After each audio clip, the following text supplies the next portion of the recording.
Hi, everybody. So, my name is Danny Ryan, and I am extremely excited to say here is my final presentation, and here we go. So, I chose for my interview Madison Dominguez. So, some background on Madison. She is a 21-year-old. She lives in Thousand Oaks, California, and she is actually from my high school, Thousand Oaks High School, and she graduated in 2016. How do I know Madison? So, Madison and I first met when I was the age of 7 and she was 6, and we were actually in the same rec softball organization. We have been friends since, and we actually went our separate ways when she quit softball and we went to different junior highs.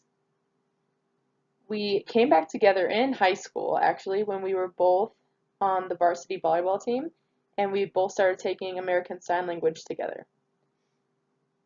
In high school, we actually continued our remaining years in ASL 2 and ASL 3.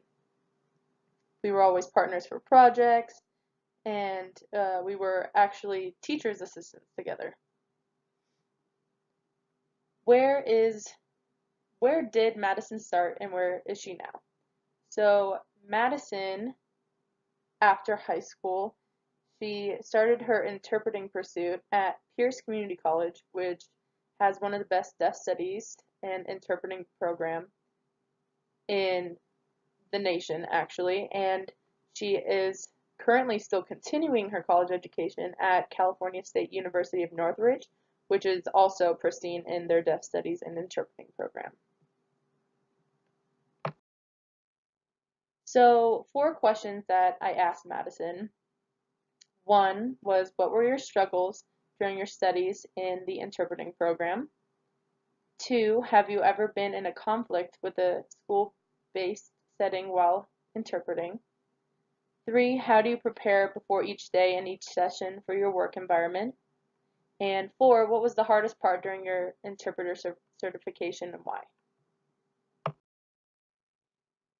So Madison answered the first question. I feel like the most difficult and most struggling parts in the interpreting program was structuring in American Sign Language.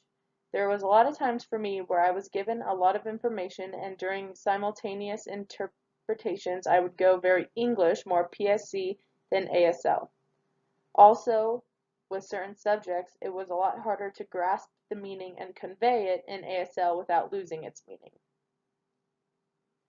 For question number 2, she stated, there are times in a school-based setting when a teacher would consider you as another teacher and ask you to assist in activities are helping teach the children, and which that's not the job of the interpreter or the role of the interpreter, so there are conflicts with that. Number 3, she said, the best way to prepare is to get as much information about the consumer as possible and what subjects you will be interpreting for or what the assignment will be about, and doing as much background research as you can to help prepare for the assignment. You will never truly be prepared for an assignment. It is just so unpredictable, but the best you can do is know as much as you can before you go into the assignment.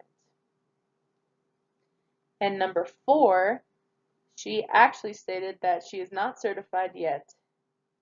She said, I am trying different things right now, and I do not know if I'm going to stick with the interpreting route or not.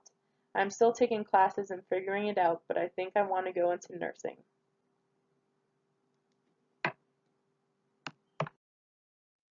So my thoughts and my reflection on this interview, I thought it was a great interview. I, even though I didn't get to interview her face to face in person, I thought it went really well. Even with our busy schedules, we still managed to have time with each other.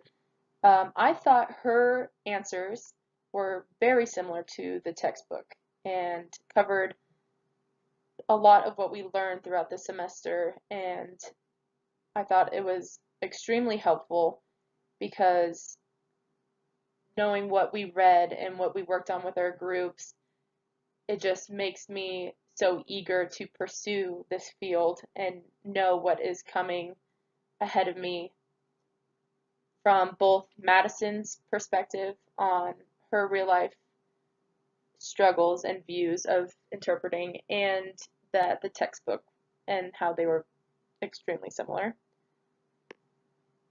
I also thought it was helpful because we are similar people in general. Growing up, even in high school, we would have the same busy schedules, have the same study habits for American Sign Language, and at one point we were kind of at the same skill set.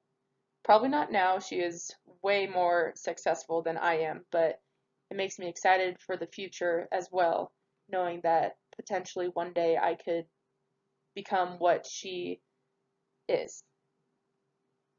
I also thought this interview was great because I got to catch up with a friend, and just knowing that I haven't seen her in so long and only during breaks or summer, it was a great opportunity for me and her to catch up and talk about the adult world, honestly. Thank you so much for this semester, I just wanted to say. And lastly, this class was so informative and incredible while at the same time challenging, and it just really put my mind to work. So thank you so much.